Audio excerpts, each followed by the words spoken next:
Buenos días a las personas que se están conectando desde Latinoamérica y buenas tardes a las personas que están por aquí, por Europa. Mi nombre es Juan Ignacio Ruiz, soy el presidente de la Asociación Internacional para la Cooperación del Fraude, ICPF, y bueno, ya empezamos con la dinámica normal de cada mes tener nuestra martes class.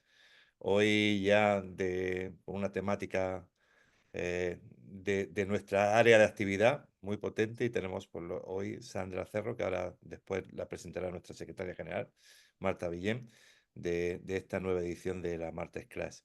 Yo decir que, bueno, que esto es lo habitual que tenemos cada mes un evento. La próxima será, lo anticipo ya, el 11 de marzo y también pues temáticas relacionadas con la lucha contra la corrupción y el fraude. En este caso va a ser definición e implantación de un modelo federado de gestión del fraude con Innova, que lo anunciaremos en breve. Bueno, vamos a lo que nos trae hoy aquí, que es pues la falsificación de las firmas, la parte de escrituras y firmas. Marta Villén, por favor, presentas a nuestra secretaria general Marta Villén, a nuestra ponente.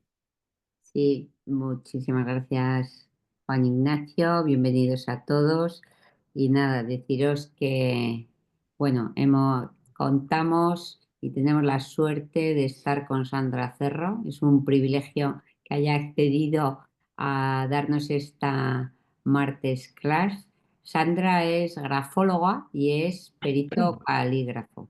Y además es profesora de ambas disciplinas, tanto de grafología como de perito. También imparte para recursos humanos de la UDIMA grafología y es profesora también en la Cámara de Comercio. Como veis, es una magnífica ponente para enseñarnos a todos esta disciplina tan compleja, pero tan práctica para lo que es nuestra lucha contra el fraude. Bueno, solo recordaros que Sandra hará la presentación y después le haremos las preguntas que podéis ir vosotros planteando en la sección de preguntas, ¿vale? Y al final de la ponencia de Sandra se las transmitimos y así a través no solo de la ponencia, sino de las preguntas que hagáis aprenderemos todos un poco más. Bueno, darte de nuevo las gracias, Sandra, y nada, te dejo con todos nuestros participantes que están deseando que les enseñes un poco más sobre esta disciplina. Gracias. Sí, bueno, solamente comentar bueno, habíamos anunciado que iba a ser Salvador Martínez, pero bueno, hemos podido contar con Sandra Cerro, que es una súper experta en estas artes, y así es que por eso hemos cambiado a Sí, última es hora. que No por daba, causa de fuerza mayor Salvador no ha podido estar y por eso agradecemos a Sandra tanto que accediera a que no tuviéramos que anular esta martes class y que fuera ella quien nos la impartiera. pues adelante, Sandra. Bueno, muchas gracias a los dos y nada, buenas tardes a los que estáis en España, buenos días a los que estáis en Hispanoamérica y espero que, bueno, esta pequeña presentación de lo que es la pericia caligráfica, pues os resulte de interés porque sí que es una disciplina que es bastante interesante para juristas, ¿no? Para todos los especialistas en derecho. Voy a un poco a comentar a grandes rasgos, porque esta disciplina es muy amplia y la verdad es que reducirla en media hora resulta complicado, pero sí que me interesaría pues, que os quedarais con una idea, ¿no? De cómo se detectan posibles falsificaciones, sobre todo en documentos manuscritos, que es mi especialidad, la pericia caligráfica. Bueno, para comenzar, una pequeña introducción de lo que es la pericia caligráfica, que nos dedicamos los peritos calígrafos. Se define como el conjunto de técnicas grafológicas destinadas a identificar la autoría de manuscritos, ¿no? O grafismos. Abarcaría lo que sería la escritura en texto y las firmas. Lo que normalmente hace el perito calígrafo es un cotejo. Realmente nosotros no podemos ver si una firma es auténtica o es falsa, simplemente con mirarla, que es algo que los clientes muchas veces creen que hacemos, ¿no? No, no es así, siempre hacemos un cotejo entre los documentos que llamamos dubitados, que son los que están cuestionados, se cuestiona la autoría, y otros documentos indubitados del mismo autor. Lógicamente, los documentos indubitados tienen que ser varios, no sería suficiente con un único indubitado, ¿no? Entonces, se suele pedir bastante documentación indubitada y si no es suficiente la que el cliente puede aportar, pues lo que se hace es tomarle un cuerpo de escritura adicional. Y luego también hay casos, hay distintos supuestos dentro de la pericia caligráfica y hay otros pues en los que también determinamos no que haya una falsificación de la escritura, sino que el documento en sí haya sido alterado o manipulado, ¿no? Ahora vamos a comentar algunos casos y luego os pondré también algún ejemplo práctico para que lo veáis también de forma visual. Quería empezar un poco explicando pues cuáles son los principios fundamentales en la pericia caligráfica. Estos serían los principales, estos serían algunos de ellos. Y es importante entender que la escritura es un gesto muy inconsciente. Debemos tener en cuenta que a todos nos enseñan el mismo modelo caligráfico en el colegio y esa escritura la vamos personalizando y vamos añadiendo pues, rasgos nuestros, genuinos, ¿no? Por lo tanto, es muy difícil tanto modificar nuestra propia escritura de forma consciente, aunque queramos cambiar rasgos de nuestra escritura, no vamos a poder, y por tanto también va a ser muy difícil que intentemos simular pues conscientemente la escritura de otra persona, ¿no? Y si lo hacemos, pues vamos a dejar rastro, no solo rastro de ese intento de falsificación, sino también muchas veces dejamos rastro de nuestra propia escritura en la escritura que estamos intentando falsificar. Otro de los principios fundamentales es que en caso de firmas, si dos firmas son exactamente iguales, una de ellas es falsa. ¿Por qué? Pues porque por mucho que echemos varias firmas en un papel, nunca van a ser idénticas. Si son idénticas, es que una de ellas es falsa y habría que ver pues, por qué procedimiento ha sido falsificada. Normalmente cuando dos firmas son idénticas, pues o se han calcado o se ha hecho un copia-pega digital de otro documento que ahora mismo es uno de los casos más frecuentes que nos salen en pericias caligráficas. Firmas que han sido digitalizadas y son copiadas de forma fraudulenta en otros documentos. Otra de las premisas de la pericia caligráfica es que es más fácil simular la forma que la velocidad o el movimiento.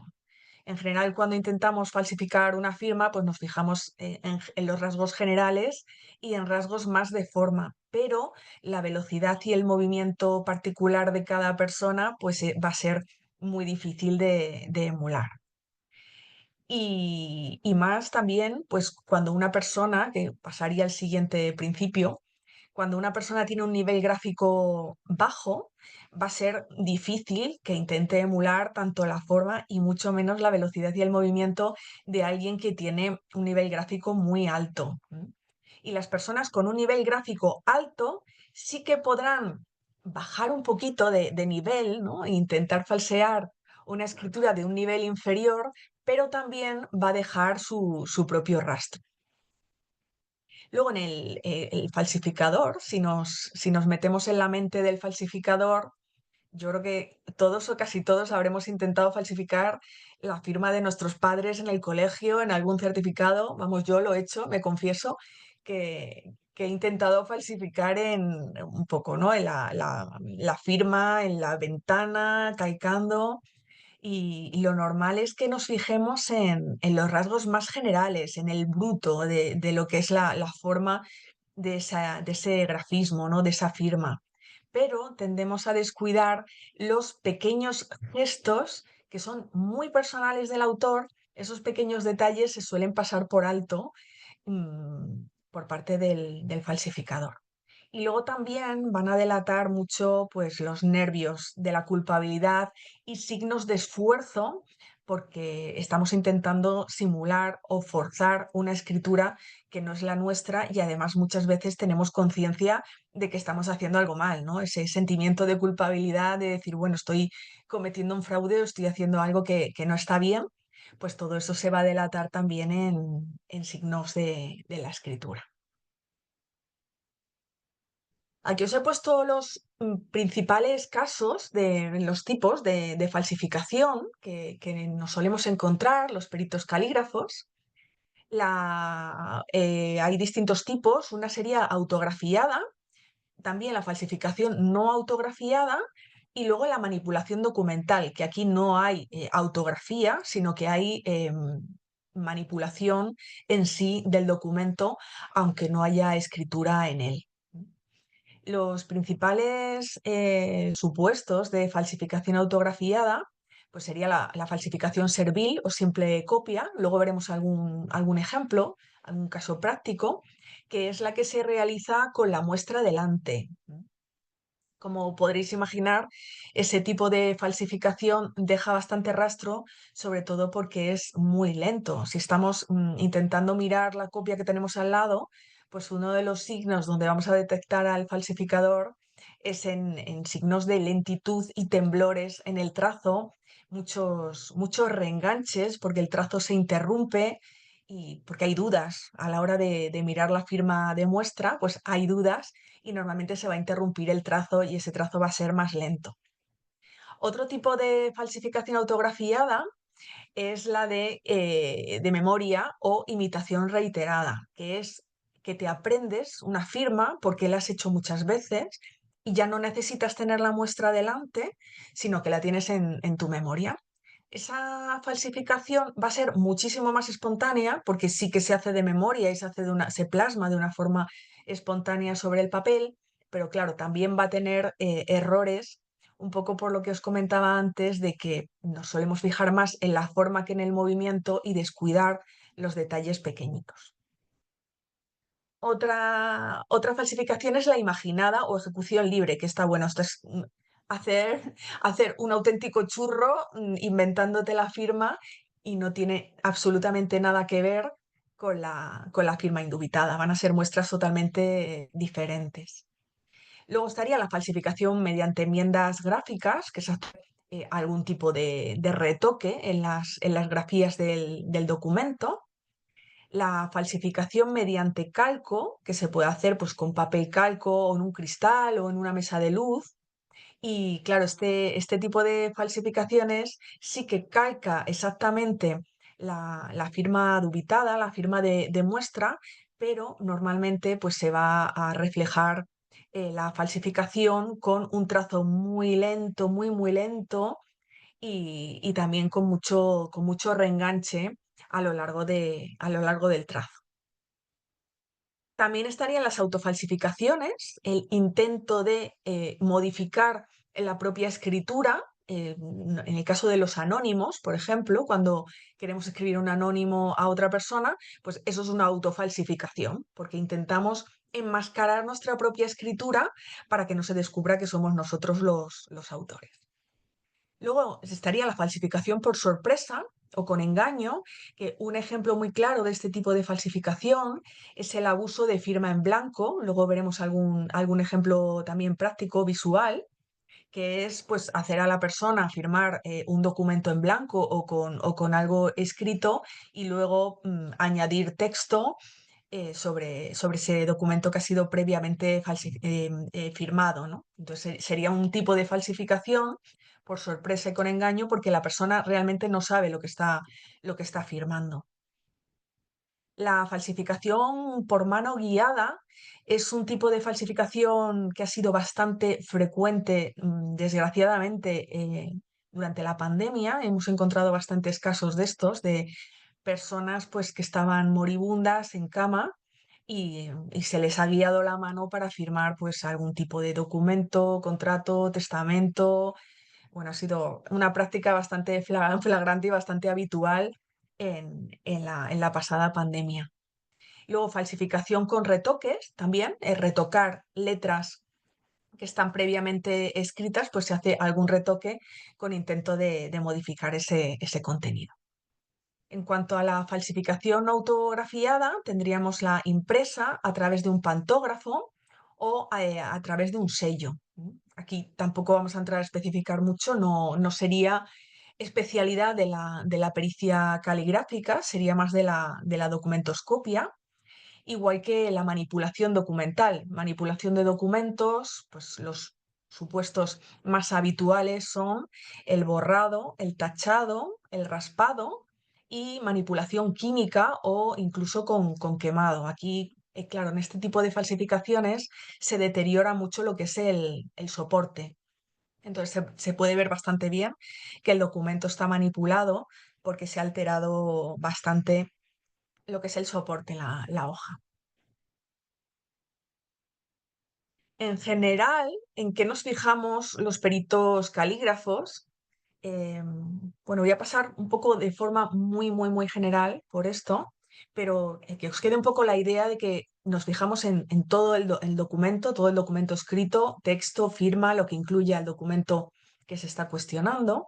Y en ese documento nos fijamos pues en estos signos, ¿no? En el tamaño y las proporciones de las letras, la idea de forma, el eje de inclinación, la dirección de los renglones, la cohesión o el coligamiento entre letras, que es un signo bastante significativo a la hora de tener en cuenta una falsificación, la presión del trazo, la velocidad también, que ya he comentado antes que era difícil de falsificar, el orden en general, la organización de la página, los espaciados, espacios entre palabras, entre líneas, los márgenes, la ocupación en general de la hoja. Y luego también, aparte de lo que es el espacio escrito, pues también nos fijamos en los blancos. Curiosamente, también son importantes los blancos de la hoja.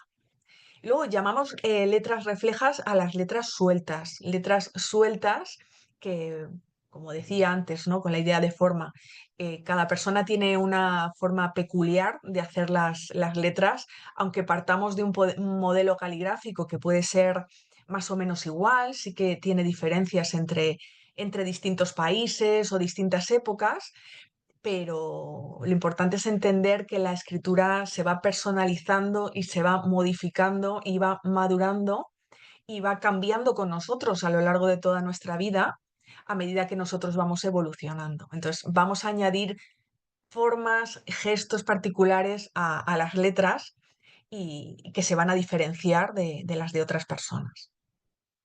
Luego también nos fijamos en los gestos tipos o idiotismo, que son pequeños gestos dentro de letras. Por ejemplo, gestos tipo pequeños arponcillos. Por ejemplo, hay personas que hacen arpones en los extremos de las letras o espirales, por ejemplo.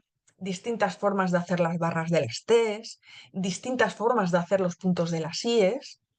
Son gestos curiosos y muy personales de la persona que escribe y por tanto difíciles de falsificar por una mano ajena.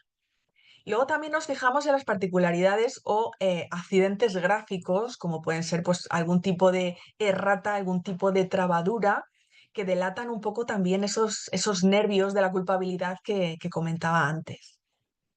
Y luego también podemos entrar a analizar otros elementos, como puede ser la lingüística, por ejemplo, distintas expresiones que no sean comunes de esa persona o que pertenezcan a una determinada lengua, un determinado dialecto. También miramos el soporte y las tintas, también el estudio de las tintas. Luego, algunos signos clave para detectar falsificaciones, lo que comentaba antes, los gestos tipo personalísimos. Luego, también es muy importante agrupaciones entre letras dentro de la palabra. Todos tenemos algunas letras que se agrupan juntas dentro de las palabras, ¿no? Y eso, claro, un falsificador no lo va a tener en cuenta. Él va a tener su propio criterio de agrupación y eso es algo súper inconsciente y no va a poder tener en cuenta a la hora de falsificar, ¿no? A otra persona. Luego también los puntos de las IES, tanto la forma como la posición con respecto al palote del punto de la I, las barras de las T's, la forma, la altura de la barra de la T, las tildes, cómo son y también la posición con respecto a la letra.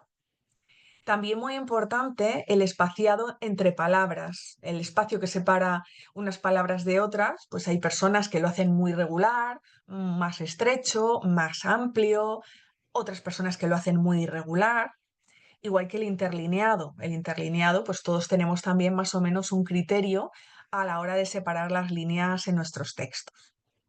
Otro gesto muy significativo donde se pueden detectar falsificaciones es en la zona de cierre de los óvalos. Los óvalos son las AES y las OES y también es un signo muy particular en qué zona del óvalo se hace el cierre o la apertura. Por supuesto, la velocidad y el ritmo, las zonas de arranque y de desenlace, sobre todo en las rúbricas, a la hora de rubricar. Muy importante también el ductus en la firma, que sería la secuencia de movimientos y en qué orden están hechos, las proporciones de las letras, el grado de inclinación, si están más verticales, hacia la izquierda, hacia la derecha o hay variaciones. Y luego, pues todo tipo de retoques, temblores, accidentes gráficos, factores lingüísticos y ortográficos, como he comentado antes. Aquí en la imagen podéis ver un extracto de pues, un informe pericial. La imagen que está en verde sería el documento indubitado y la falsa sería la imagen que está en rojo. Aquí lo que se está marcando es la zona de arranque y la zona de arranque en ambas firmas y luego las diferencias de la T. Fijaos la barra de la T en la indubitada hace lo que se llama un golpe de látigo, que es un gesto curvo, y en cambio en la dubitada hace como un látigo abajo, pero la barra de la T lo que hace es un golpe de sable, que es un gesto que es mucho más anguloso. Aparte de otras diferencias que, si os fijáis, pues se puede apreciar muy bien que son dos manos totalmente diferentes. Y aquí además la mano falsificadora tiene un nivel gráfico mucho mayor que la mano que ha hecho el documento indubitado. Y luego además tiene un gesto muy particular que en este caso además se dejó caer, falsificó varias firmas esta persona y se dejó caer un gesto personal suyo en todas las firmas que estaba falsificando, que es ese puntito que hay al final, si os fijáis, ¿eh? Eso sería un gesto tipo, un gesto personalísimo y no pudo evitar, aunque estaba falsificando otra escritura, dejar caer un gesto propio, porque es algo muy, muy, muy inconsciente. Ahora os he puesto algunos ejemplos también para que lo veáis de una forma mucho más visual. Este es un caso de una firma en blanco, abuso de firma en blanco.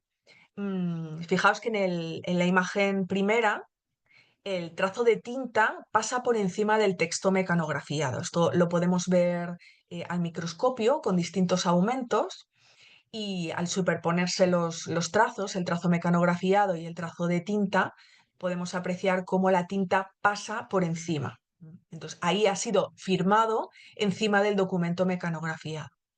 En cambio, en el texto de abajo, en la imagen de abajo, se ve cómo la firma ha sido anterior al texto mecanografiado. Pasa por debajo, el texto mecanografiado pasa por encima. Entonces sería un caso de abuso de firma en blanco, una persona que ha firmado un documento que ha sido escrito a posteriori. Por lo tanto, esta persona no sabía lo que estaba firmando. Puede ser un documento totalmente en blanco o un documento que ha sido escrito con algo y luego el falsificador pues ha añadido cosas.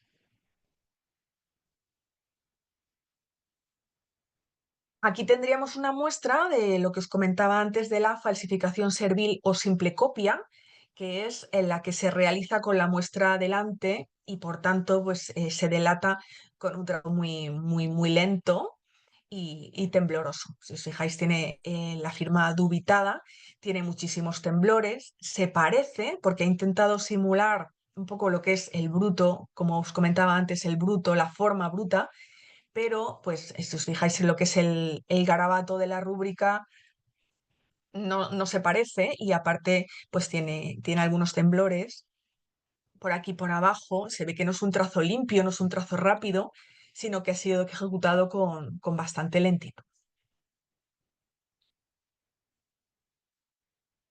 En este caso, que es un caso bastante frecuente ahora que se utilizan tanto documentos digitales, fotocopiados, escaneados, pues es bastante frecuente que se utilice una firma que se tiene en un documento de esa persona previamente y lo que hacen es, ni siquiera se molestan en falsificar de forma autógrafa, sino que lo que hacen es copiar y pegar directamente la misma firma. Si os fijáis en este caso, esta es la firma indubitada, la original, donde dice el cliente que han sacado su firma, y lo que han hecho ha sido inclinarla un poco hacia abajo para que no parezca la misma. Pero en estos casos es tan fácil como utilizar Photoshop, elementos muy simples que podemos tener todos en nuestro equipo con Photoshop, solapando capas, poniendo una firma encima de otra, se puede ver perfectamente cómo encajan a la perfección una sobre otra. Entonces, aquí se incumpliría una de las máximas de la pericia caligráfica que os he comentado antes, de que cuando dos firmas son exactamente iguales es porque una de ellas es falsa, una de ellas ha sido copiada o copia-pega o calcada. Y en este caso simplemente haría falta poner una encima de otra y girar esta, la dubitada, un poquito hacia arriba y encajaría perfectamente con esta otra. Si os quedáis luego con la presentación, intentáis hacerlo vosotros en casa, solapar las dos firmas y veréis cómo coinciden exactamente en todo. Este sería un caso de imitación de memoria o reiterada. Como os he comentado antes, aquí lo que se hace es memorizar la firma y se reproduce sin tener la muestra a la vista. Sí que es verdad que es una firma mucho más espontánea que la que se consigue con la imitación servil, pero se suelen cometer bastantes errores, sobre todo de movimiento y de ductus. En este caso, parecen iguales, se parecen mucho las firmas, pero en la firma falsificada, pues si os fijáis, esta de arriba trae el gesto y hace este movimiento sinistrógiro hacia la izquierda, vuelve aquí hacia la izquierda, y en cambio este lo hace al revés, ¿vale? Está totalmente al revés. Este gesto está hacia la derecha y este está hacia la izquierda. Aunque es el bruto de la forma de la firma, más o menos se puede parecer. Este sería un caso de una manipulación de documento por borrado. Aquí solemos utilizar técnicas de iluminación. En este caso, con la luz ultravioleta o luz roja, se suelen ver, con la ultravioleta se ve mejor, la verdad, que con la roja. Pero aquí lo que han hecho ha sido escribir debajo, se ve un poquito, aquí por aquí el surco y lo que se había hecho previamente, y se ha escrito encima. Entonces, con la luz ultravioleta, pues se puede ver lo que hay debajo y captar un poco el surco que ha hecho ese trazo previo. Y aquí lo que se ha hecho ha sido una interpolación, que es un caso también bastante frecuente, sobre todo me lo he encontrado en falsificaciones donde se incluyen firmas. Esto es un caso ficticio que trabajé con mis alumnos de pericia caligráfica, y aquí lo que se ha hecho ha sido añadir este cero a la cifra, el cero y el punto, para convertir un 250 en un 2500. Claro, en este caso lo que se aprecia es que han cambiado los espaciados entre palabras. Si os fijáis, es un espaciado más o menos igual el que hay entre palabras, y en cambio aquí la distancia entre el último cero y la palabra euros es mucho más estrecha, porque este cero se ha incluido aquí, se ha encasquetado aquí de una forma súper forzada. Y luego lo que hacemos es, pues, examinar la tinta también, porque si el documento se ha manipulado a posteriori por otra persona, difícil es que coincida el útil escritor que tenía la persona que lo hizo el documento previamente. Entonces, mediante análisis al microscopio, se puede apreciar que por ejemplo, este trazo sería el extremo de este cero. Y aquí, fijaos que hay una gotita de tinta, tiene un color un poco más rojizo este útil. Aquí la tinta es más azul y aquí tiene unas fibras un poquito rojas. Se ve que la tinta es totalmente diferente. Y era esta la misma tinta que el punto. Entonces aquí ya os digo que normalmente lo que hacemos es eso, ver si hay alguna modificación en el espaciado entre palabras y estudiar también al microscopio pues si hay diferencias de tinta, que es lo que suele pasar en documentos que han sido manipulados a posteriori, donde se ha modificado algún elemento o se ha añadido algún elemento que no estaba en el documento original.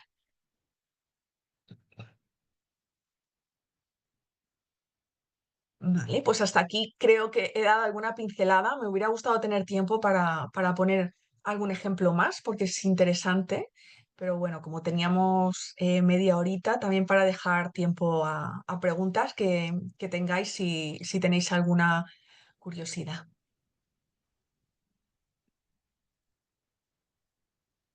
Pues muchas gracias, Sandra.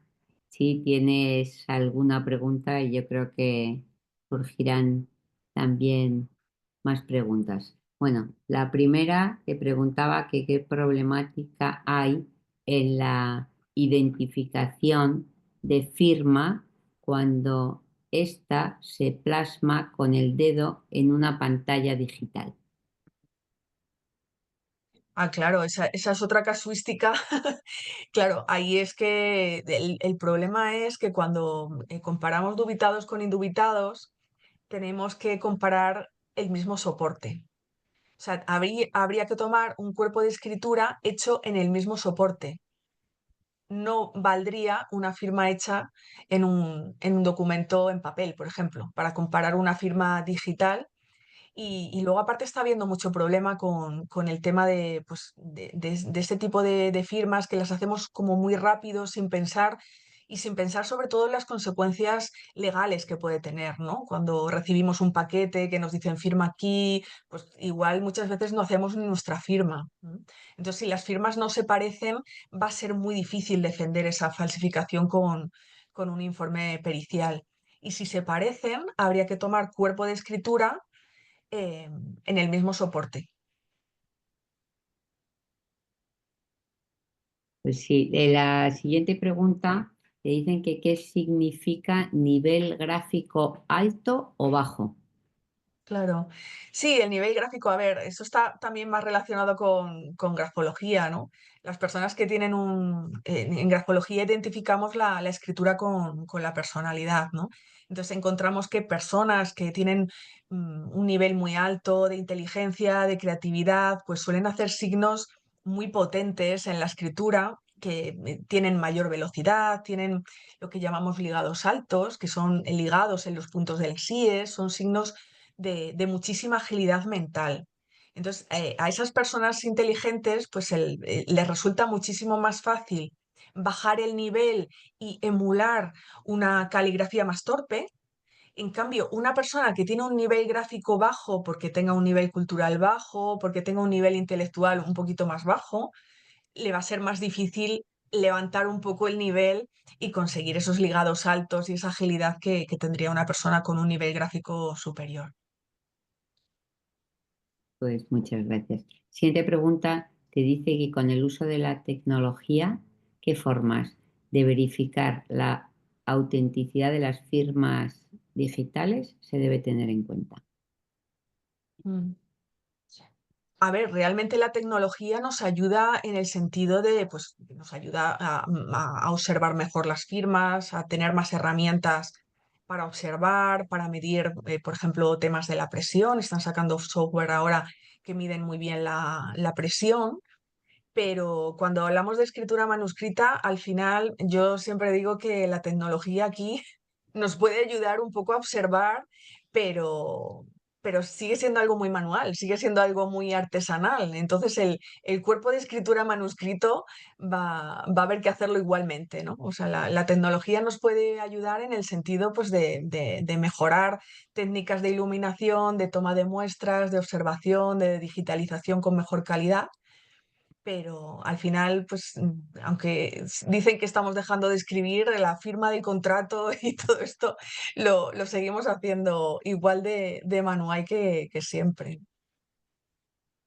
Sí, todavía las firmas no van a ser suplantadas por la inteligencia artificial, ¿no? No creo, yo creo que no. Yo creo que Y no. además la inteligencia artificial haría todas las firmas iguales, que es lo que las máquinas que han intentado simular la escritura manuscrita de forma automática no han tenido ningún éxito por eso, porque hacen todas las letras iguales. La emotividad que tiene la escritura humana no la va a suplir nunca una máquina. Bueno, la siguiente pregunta que te hace Juan Carlos es cuando las personas no pueden firmar usualmente solo ponen una X.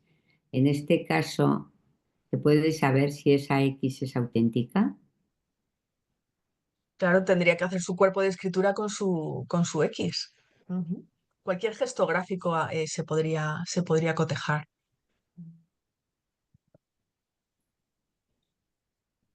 Vale, el siguiente te pregunta, por ejemplo, lo que se firma por medio de la aplicación DocuSign, no sé si conoces esta aplicación, No, no yo sé qué es. tampoco. No sé qué Bueno, es. al que nos lo pregunta, si nos explicas un poco mejor qué es esta aplicación, te No podríamos sé. responder. Bueno, pasamos a la siguiente. Te dice, ¿cómo logras identificar el factor de la velocidad cuando comparas las firmas? Pues con mucho ojo, sí, siguiendo el trazo, ¿no? Y aparte que es que es una ventaja que tenemos los grafólogos. Los peritos calígrafos que somos grafólogos, tenemos mucho más ojo, tenemos acostumbrado el ojo a detectar más las diferencias de la escritura y entre ellas la velocidad, que es un gesto muy, muy, muy característico. Sobre todo la velocidad también en alguien que está falsificando.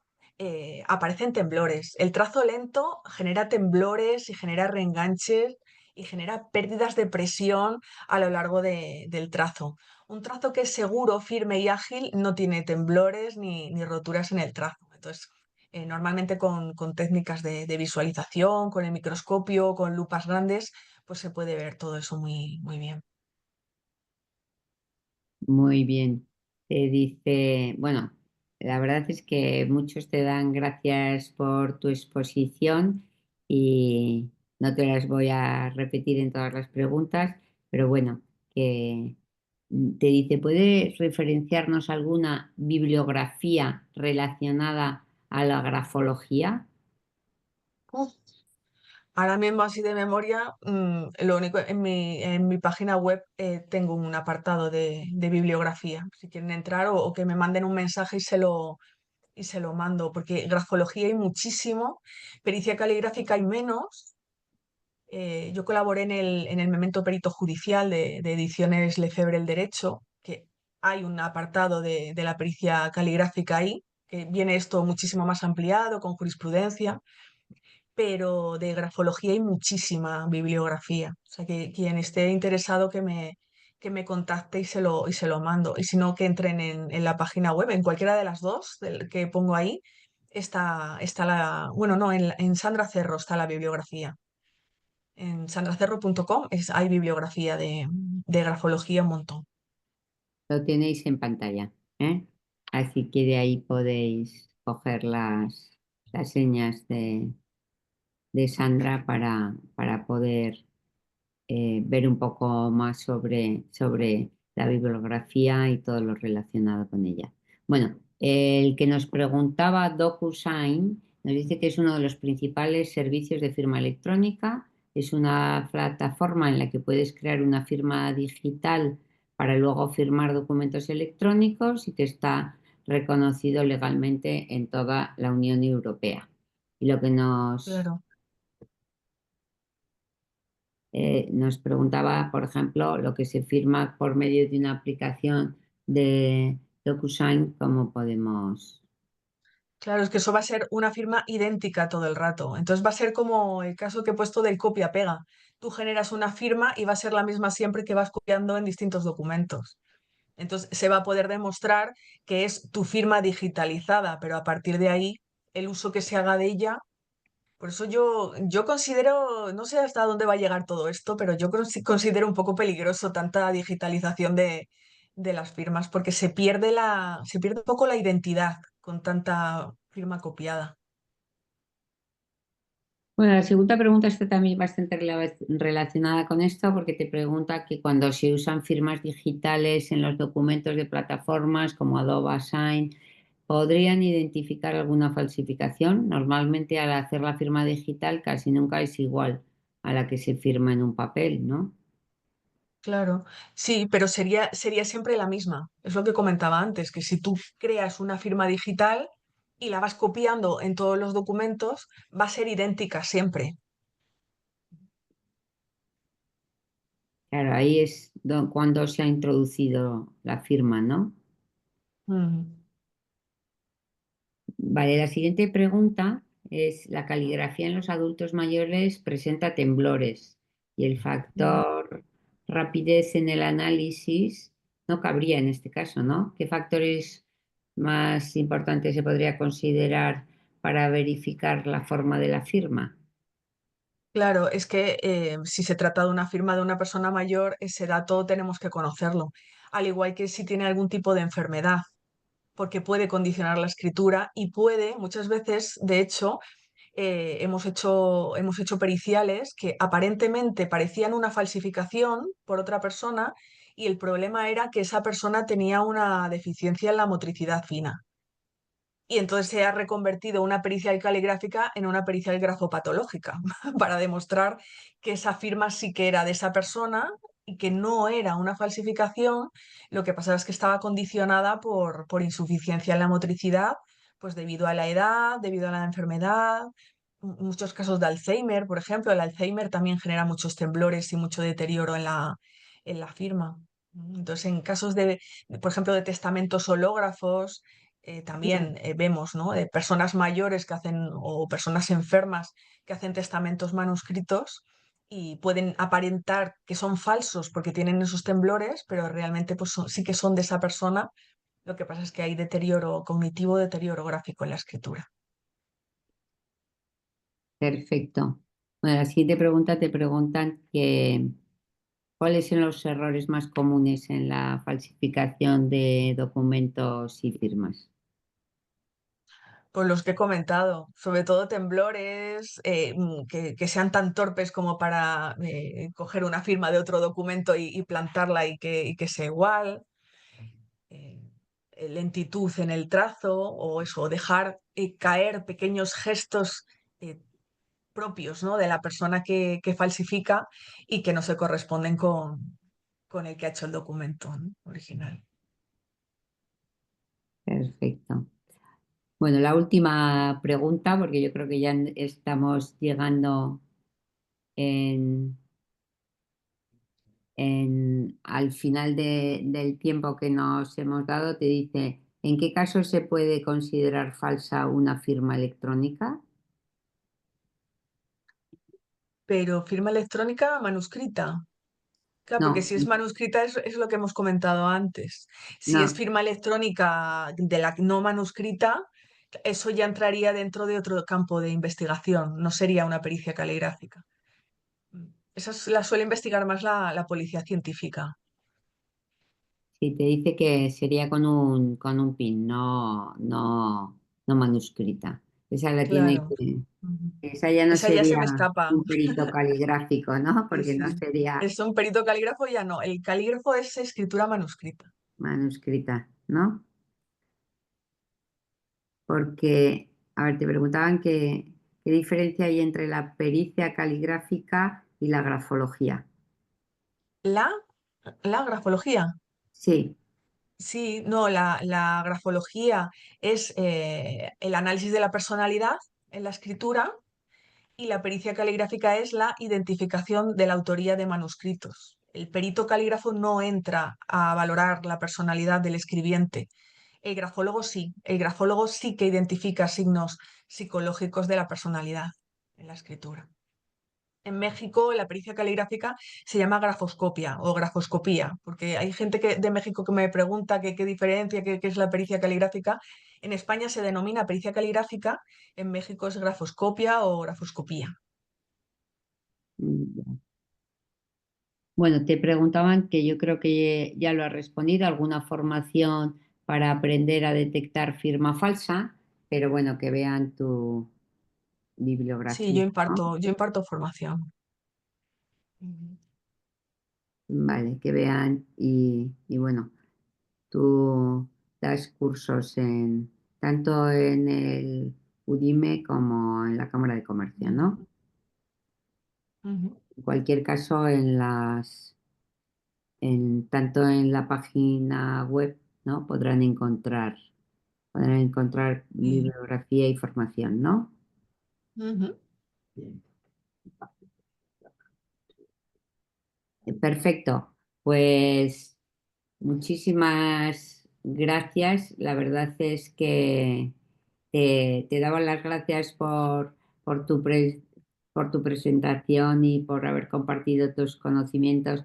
La mayoría de los que te han estado haciendo preguntas, pero bueno, te lo transmitimos también en nombre del ICDPF, que bueno, te agradecemos con más energía todavía por que te hemos cogido así un poco a contrapié y has tenido la gentileza de acompañarnos y de que todos nuestros, eh, bueno, todos los que se habían apuntado a la Martes Class y todos los que nos siguen pudieran tener esta Martes Class sobre el tema de grafología que tanto les interesaban.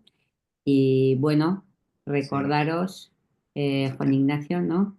Sí, yo quería antes de que se desconecten dos eventos que tenemos que también, pues, bueno, los participantes que a nuestras Martes Class, así como todos nuestros asociados, pues tienen precios especiales. Uno va a ser el Congreso Latinoamericano de Prevención de Fraude, que va a ser en la parte virtual, como asistentes y como miembros de la asociación, pues tiene un 10% de descuento. Será los días 7 y 8 de abril.